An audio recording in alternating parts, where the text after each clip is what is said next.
Pujaswarna geus rek ngoneal hudang harita aya nu ngajrelat datang saterusna mancuh dina tangtunganana dihareupeun Ki Ragabaya.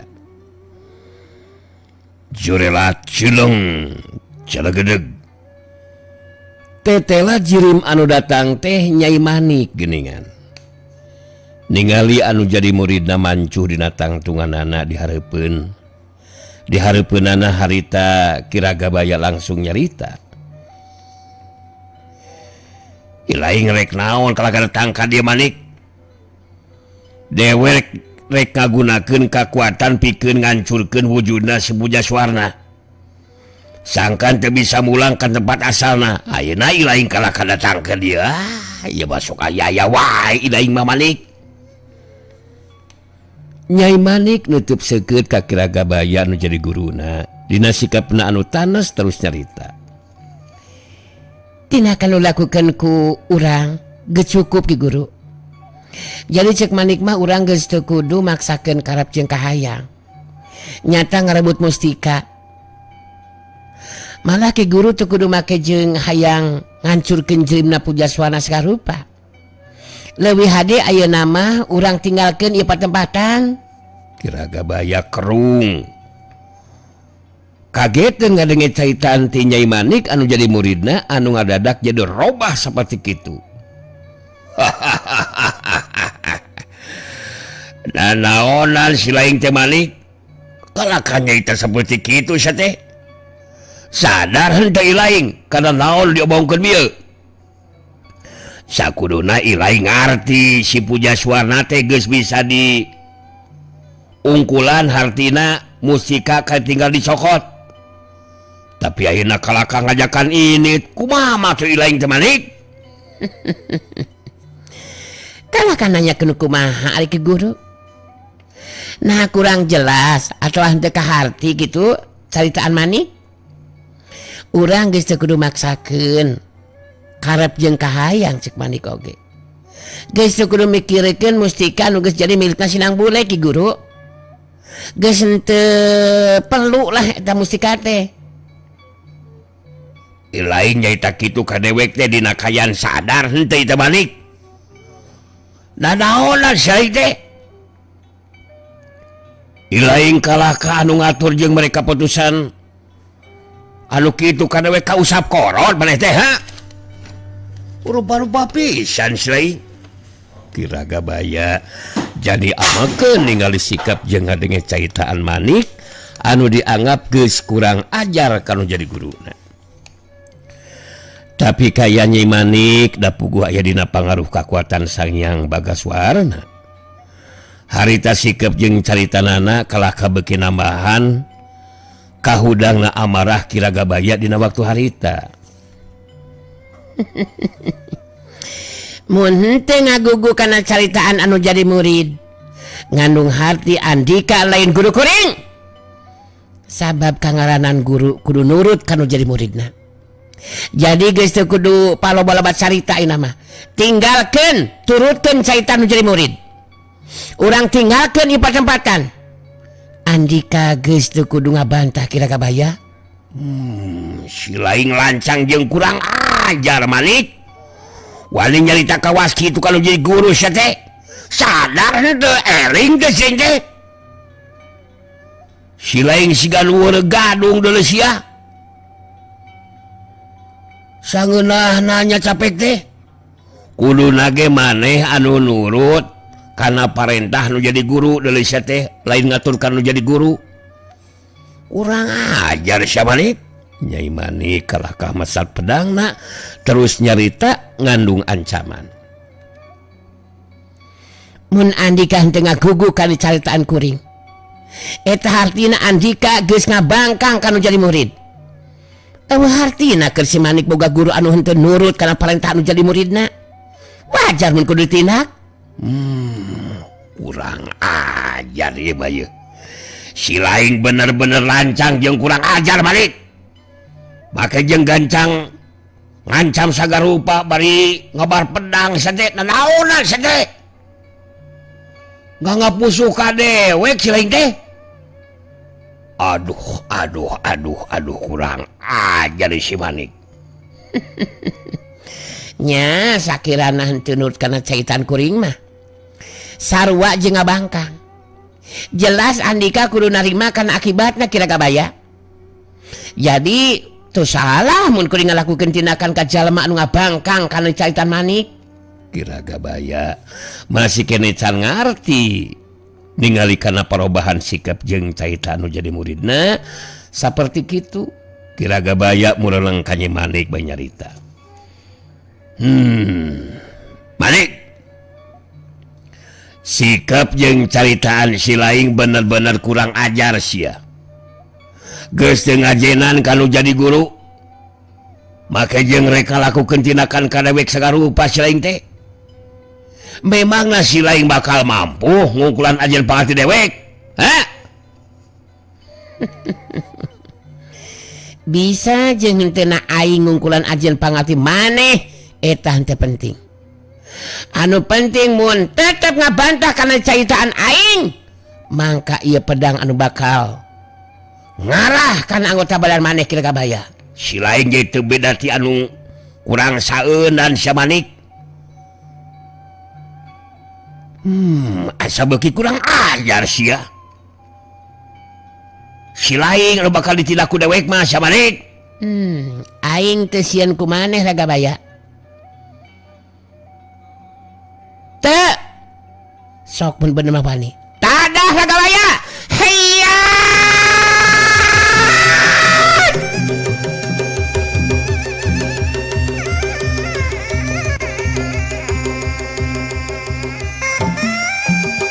Syurelat cilung Nyai Manik maju narajang bari matakeun pedangna ngarah kana anggota badan Kiragabaya. Kiragabaya teu kapalingan gerak, puguh geus apal kana jurus jeung tata gerak ilmu silat anu digunakeun ku Nyai Manik da puguh Kiragabaya anu ngalatih ilmu silatna.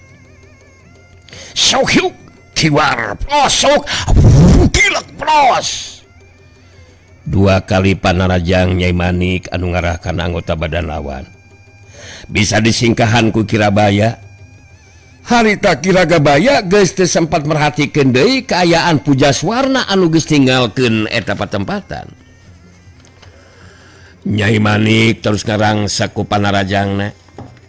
Jadi teu beda ti anu kasetanan, panarajangna beuki tamah garang jeung bayangan. Bener-bener nganggap musuh ka Kirabaya. Rangsakan panarajang Nyai Manik anu garang jeung bayangan taya anu bisa kena kana anggota badan Kirabaya da puguh geus apal kana setiap gerakan anu dilakukeun ku Nyai Manik anu jadi muridna. Sauhyuk abuka jeung plos sauhyuk kiwar plos. Kuajeleng Nyai Manik luncat ka tukang mancuhkeun tangtunganana ngeureunkeun panarajangna bari ngatur hapan napasna. Kiragabaya merhatikeun Nyai Kintamani terus nyarita. Si laing bener-bener teu gableg otak Manik goblok. Anu ngalatih ilmu silat kasih lain teh apanan dewek sia teh. Saterusna ilmu silat ti dewek dipake kenal jangka dewek. Mikir atuh sia teh. Kumaha aya nu bisa kena kana anggota badan dewek Manik? maneh teu kudu nyarita anu lain-lain Ragabaya. Kangaranan geus jadi musuh aing, mangka anggota badan maneh kudu aya anu beunang ku sabeta pedang aing. Jadi si lain tetap nganggap musuh ka dewek Manik. Nganggap musuh ka dewek. Masih kene penasaran rek maju di rajang. Sok gunakeun sakabeh kemampuan si lain Manik. Dewek moal make kudu kawalahan dirangsa ku panarajang si lain. Maneh tong waka nyomokeun diri sia Ragabaya. Aing bakal mampu ngabinasakeun nu jagawan tadah sia. Hayya.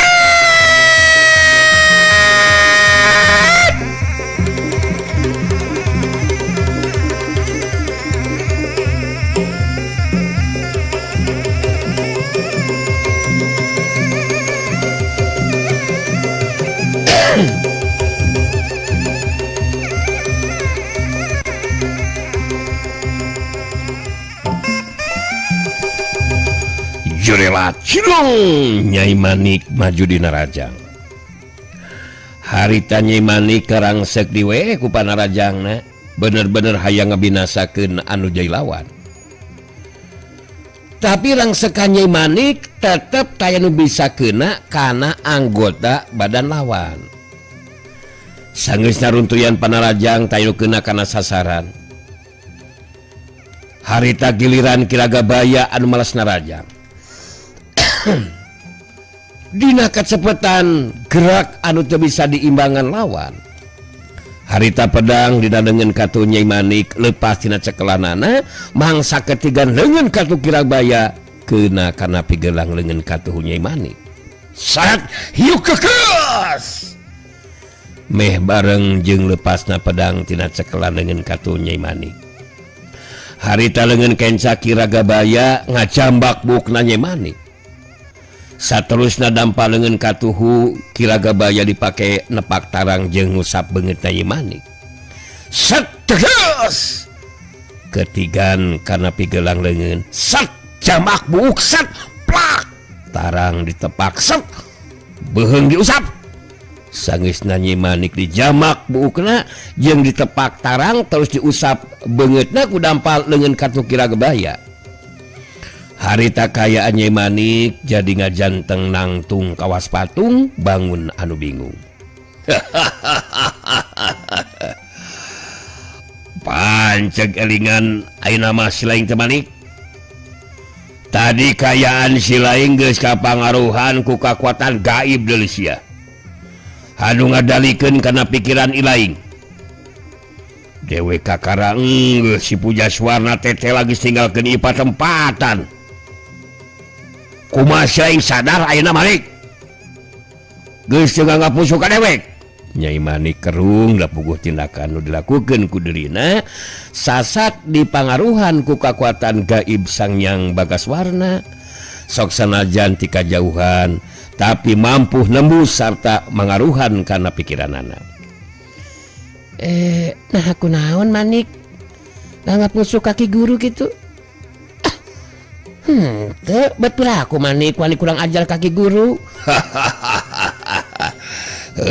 ilaing memang ngelakukan tindakan di luar kesadaran si laing Manik kedua ku dewek muarek nyalahkeun ilaing anu jelas anu geus kabantu ka si Pujaswarna sangkan bisa ninggalkeun ieu patebatan geus teu kudu dibahas deui ngeunaan eta mah ayeuna jelaskeun ka dewek ngeunaan sinang bule Manik kumaha tadi waktu dewek keur tarung geus dilaksanakeun parentah dewek teh Manik ku Manik dilaksanakeun Ki Guru tapi aya nu aneh kumaha malah Manik ge geus aya sakuatan naga tapi tetap gagal Ki Guru jadi kieu tadi nu kalaman ku Manik teh harita ku Nyai Manik terus dicaritakeun ngeunaan upayana hayang nyokot supu Astawarna anu napal pageuh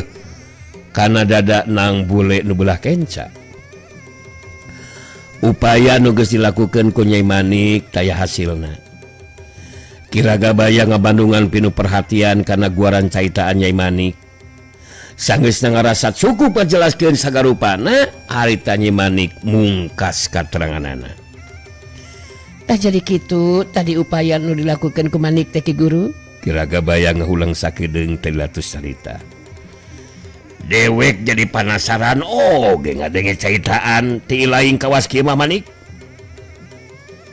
kudu dicobaan ieu mah ku dewek dicokotna cupu anu eusina musika teh tapi naon ieu saupamana ieu mah Ki Guru mun teh telah engke ku Ki Guru ge eta cupu nu eusi ku musika teh tetep teu bisa dilepaskeun tina dadana nang bule ya si laing tong ngomong kawas kitu Manik kakuatan jeung kamampuan dewek teu bisa disorokeun jeung si laing kitu deui dina ngalakukeun upayana jadi ayeuna mah meungeus dewek nu bakal ngalepaskeun cupu nu dieu mustika teh tina dadana sinang bule ayo milu jeung dewek ka jero deui imah Manik geus kitu mah harita Kiragabaya dituturkeun ku Nyai Manik terus maluru asup ka jero imahna Bah Ewon saterusna Kiragabaya jeung Nyai Manik asup ka jero enggon nu dipake ku Nang Bule.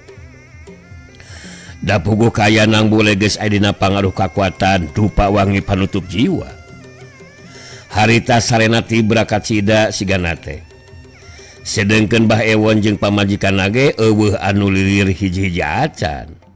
Siga anu disirap leuwih ti heula ku Kiragabaya. Saperti anu geus dilakukeun ku Nyai Manik harita dilakukeun ku Kiragabaya. Tapi sok sanajan tanaga lapisan Kiragabaya leuwih kuat, tapi tetep teu mampu muka tutup cupu kitu deui misahkeun cupu anu napel pageuh di Nang Bule anu belah kenca. Kiragabaya ge sarua kawas Nyai Manik pikeun tepikeun Kang Esang tetep upayana teu hasil sakumaha anu diharapkeun ku manehna.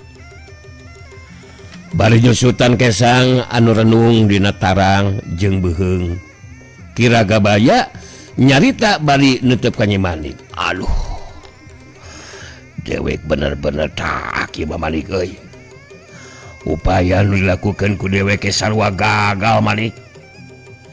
Eta cupu siga nu ngahiji jeung dadana si Nang Bule. Dewek geus ngagunakeun kakuatan tanaga lapisan sapenuhna. Tetep teu uget-uget acan. Kanyataan anu meh henteu dipercaya ieu Manik. Jadi kudu kumaha atuh ayeuna tindakan urang teh Ki Guru? Piraku si Nang Bule rek ditinggalkeun mah. Ari Manik mah ya kali kumaha Ki Guru we. Kiragabaya ngahulang siga nu keur mikir dalila terus nyarita. Ningali kana kanyataan saperti kieu mah mending dibawa we sidang bolehna ka tempat urang Manik. Engke geus aya di tempat urang mah tenang. Dina neangan cara jeung upayana oge. Halu jelas kakuatan ilmu dewek teu mampu ngukulan kakuatan gaib anu aya dina cupu semustika teh eta. Halah, jadi engke geus aya di tempat urang mah dewek rek minta bantuan kanu jadi lanceuk. Anu leuwih ahli dina masalah kagaiban. Sigana ku lanceuk dewek mah bakal bisa beunang dilapaskeun eta cupu naon anu deui semustika teh Manik. Ari Ki Guru, aya pamikiran nu seperti kitu mah nya urang bawa we atuh eta si Nang Bule teh Ki. Dari kudu tinggalkeun mah beut asa piraku. Urang teh jauh lumaku, anggang lumampah. Bari mulang henteu mawa hasil mah Ki Guru. Aduh matak dewek boga pamikiran rek minta bantuan kanu jadi lanceuk oge Manik. Anu matak si Nang Bule kudu dibawa ka tempat urang. Kon wae dipanggul we ku dewek dibawa sama. Anu jelas ku bantuan lanceuk dewek karep hayang urang bakal jadi kanyataan. Cumpon lah. Hayu atuh urang mudang ayeuna we bari mawa si Nang Bule Ki Guru. Keun wae cenah naon sapebeuting kudu lumampah oge. Geus kitu mah harita Nang Bule terus dibawa dipanggul ku Kiragabaya. Saterusna Kiragabaya jeung Nyai Manik ninggalkeun eta patempatan. Dina poe isukna Bah Ewon jeung pamajikanana jadi karageteun waktu ningali Nang Bule eueuh di jero enggon. Saterusna jadi pabeja-beja di antara para warga ngeunaan Nang Bule anu duka teuing naon sababna bet ini tanpa pamit ka pribumi. Wanci kabeurangnakeun beuki loba para warga anu daratang ka imahna Bah Ewon sabab asa teu kaharti ku pikir mun Nang Bule ini tanpa pamit sabab geus paheut Nang Bule bakal milu cicing di imahna Bah Ewon salila 3 poe. Tunda anu kacarita caturkeun harita di kampung kahuripan. Rasanti jeung Sandika ngarasa suka jeung bagja hatena ningali sababaraha urang warga anu diluluguan ku si Banteng Wulung dina nyieun sasaungan anu gede teh. masing-masing bisa patalema pancen tematak aneh ijiran si Banteng Wulung 2 poe bakal anggeus teh sabab nu digawe nage aya kana 10 urangna nyeda kawanci sore nu digawe dititah baralik ku si Banteng Wulung sabab geus waktuna kudu ngurinkeun lakon gawena di jero imah harita ngariung opatan si Banteng Wulung jeung Ayu Manganti katut Rasanti kitu deui Sandika si Banteng Wulung anu harita keur cumarita wah diperengatikeun ku Manganteng Rasantian ngejeng Sandikaan katingalina siga nu ngangrang sasukaan ngejeng bagjaan sasaungan gedean nganu dijin teh dina poe ngisukan telatna mageto bakal jangdi kitu tah ceuk Manganteng oge nenang we ngurusan nganu naon teh nganu butuhkeun tanagaan ngejeng bantuan ti para wargaan mah kumaha Rasantian ngejeng Sandikaan ngarasa suka hantean teuing itu Rasanti imut bari terus ngajawab atuh puguwe anti ngerasa suka jeung bagja Mang Anteng ningali para warga rempuk jukung sauyunan atuh Mang Anteng ge ayeuna mah katingali ku anti jadi leuwih deukeut hubungan jeung para warga ngatuda sanguduna Manganteng deketran ngejeng para wargaan ngenya ngalah kanggo mahang oge Manganteng teh ngawakilan anglingan gitu anu mantrak ngayu Mangantian nenang we ngayading dieu mah da ngengkeng oge ngejeng anglingan mah dang tu bakal papanggihanana gitu tah Ayu Manganti nutup kasih Banteng Wulung terus nyarita nu disaurikeun ke Mang Anteng memang leles Mang abdi tos aya di dieu mah memang tenang sareng aman we tina gangguan tidak laku kajahatan margi kampung kahuripan mah saur Mang Anteng kan tos dipager ku kakuatan elmuna Amarawing jalma nu boga maksa jahat kayu lembur mah bakal poek mau bisa nembus ka pilemuran sanes kitu Mang Anteng wah ngenya bener gitu ngayu haranan menggeus dipanggerku nganguatan ngelmu ka ngawing-ngawing mah ngekerjeng lemangan nu bogaan maksudan jahatan mah bisa panggihan kieu kampung kahuripan anu mantrak ngalus pisan ieu lemburan dijadikeun pusatna kangiatan nyangeta nyusun kang kuatan Bangrisan Dharma Yudaan tea bener teh Sandikaan lelas kitu Manganteng anu matak enjing abdi sareng Rasanti bade anjang sono ka salah hiji pagoron tilas anggota Barisan Seta Dharma anu dipimpin ku Kang Agling tea mudah-mudahan we kahudang rasa na kitu tah sareng kahudang li sumangetna dina marengan kakuatan kejahatan ku cara ngagabungkeun diri ka pihak urang wah ngenya bener ngitu Sandikaan bener ngitu ngari ngecek Manganteng mangarasa miraku hentre daun teh daikeunaan ngagabungan kami hak ngurang ngenya da ngengke nu bakal jenglahkeun teh masih nagoge Rasantian nganakan ka ngawing-ngawing terus ngadina anglingan mukon nama Manganteng boga kang yangkinan setiap nganu didatangan ngejeng di omrat-omratan ku Rasanti tang tu bakal percaya lah terus jadi anggotaan Barisan Dharma Yudaan gitu dah ngecek Manganteng mah Rasantian memang gitu nu diharapkeun ku abdi oge Mang Anteng malihan mah apa sareng nang bude ge tos paheut anti teh Sakuma anu diobrolkeun ku abdi teh ya. Engke upami barisan Darmayuda tos kawujud mah nang bule oge bakal ngagabungkeun diri.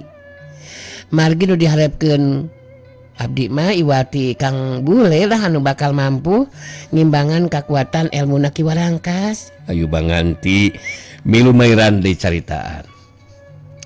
Nu dicaritakeun ku Ece mah ya mudah-mudahan we engke dina waktuna nang Bule ngagabungkeun diri teh geus bisa tepung jeung anu jadi bapa. Saterusna bisa kumpul ngariung di kampung kahuripan. Mun teu pikeun ka kitu teh urang bakal ngerasa bagja nyemak atengnya. Wah, ngatumuguh we ka cida bagjaanana bingsa kumpul ngariungan mah kangayaan ngeunggeus kitu mah ngari tinggal tangtukeun waktuna we ngengke ngagempur kang nu jadi musuhan. Manganteng lamunan kang jadian tarung tawuran ngejeng Bang Risan Warangkasan di ngamuk ku nganteng mah geus moal ngasa-ngasa ku nganteng mah babukan kuruyungan terus kan wani deketan bandingkeun ku nganteng bandingkeun ku langteng cuman ini entrean moal ngaya anu ding bare ngampun ku manganteng mah si jangkar kehedan teh geuleuh atuh da nya bener kitu sandikaan. Nah maka jeung seungri ngalang lupa tun teteh jeung enter sagar lupa. Abdi memang geus teu sabar ieu teh mang hayang geura bisa nganyatakeun atawa ngayakeun balitungan jeung pihakna Ki Warangkas. Malah mun teu pikeun kajadi kanyataan nang Bule mampu ngungkulan kakuatan ilmuna Ki Warangkas. Mun teu sanggup pikeun ngabinasakeun si Warangkas yakeun wae abdi nu bakal ngabinasakeunana manganteng. Hutang pati ku dibayar ku pati, hutang nyawa ku dibayar ku nyawa. Rasanti ngareret ka Sandika anu dipikat cintana betus nyarita. Tenang atuh Kang Dika perasaan dendam ka Ki Warangkas kedah tiasa di nonte dikendalikeun janten ulah ngemutan we kana masalah balas dendam Kang. Anu kedah langkung diperhatikeun tahapan dina mangsana nyusun kekuatan batin mah eta heula we anu langkung penting mah. Margi upaya kekuatan barisan Dharma terus ngawujud. Tiasa dipastikeun kekuatan urang bakal naon teh bakal sasarengan pikir ngagempur ka tempat musuh. Anu jelas anu bakal dilakukan ku urang anjang sono nepungan ka dulur urang anu kungsi jadi anggota barisan Seta Dharma sing aya dina kalancaran we dina waktuna kitu Kang aya nemutkeun abdi mah. Ya emang bener oge nya mangatengnya geunya bener gitu rasantian mudu dinenden ngeula pengrasaan dendamanana ngayang anu leuwih mentingan nyangeta wujudkeun ngeula nganguatan Bang Risan Darmayudaan. Geus kitu terus badamian rencanaan gempuran katemperat musuhan sangaligus tangtukeun we saha anu bakal jang di pangmimpinanganan gitu. Ngeunya da aranan jeung lemah lobaan nang nu we mudu ngaya anu mimpin bener henteu sandikaan. Jeung henteu nya eta henteu. Memang kudu aya nu mimpin mah. Anu jadi pamimpin tangtuna oge hasil tina kasapukan sakumna anggota minangka hasil tina riungan atawa sawala sakumna para anggota barisan Darmayuda anu mimpin kudu mibanda jiwa kapemimpinan dibarengan jeung naon teh nangtukeun cara upaya mangsa barisan datang ke tempat musuh. Anu dijelaskan ku Anti Tut Sandika kitu deui Mang Anteng eta mangrupa gambaran tina tekad jeung sumanget pikeun nanjeurkeun keadilan jeung kebenaran. Ku cara ngalawanan barisan kejahatan nyaeta barisan Dharma Yuda rek ya pokoknya mah kudu bisa diwujudkan we sabab pengaruh jeung kakawasaan kitu di kakuatan Ki Warangkas anu jadi bibit berbit indung rurusuh muntaya kekuatan anu bisa merengan netela ngayung oge bogaan sumangetan nganung kuatan dina merjuangkeun lawanan kang kuatan kang jahatan mokona mah barisan Dharma Yudaan mudu bingsa ungkulan ngangguatan bangrisan warasan jayaan ngerti henteu iya sok sanjan minggu nggak yang ngerti lah nge pantesan ngarulang itu sabab lamunan mihak musuh nganu menangan masih nangoge kang tenangan ngejeng ketengtreman dina kanghirupan ngeungeus moal kapangihan ku warga-wargaan nganu ngaya di sang tiap milemuran gitu ngecek memikiran ting mah kunaha kalakah ngarulang gitu ngatring teh naon ngadun di ngomongkeun ku nganteng nyata bingung ya teh tapi ya ke hati nah gitu atuh tong bikin nganteng emosi nah maka jeung bikin emosi dengan emosi kumaha da waktu seepan da nganteng teh kudu Jumatan heula iya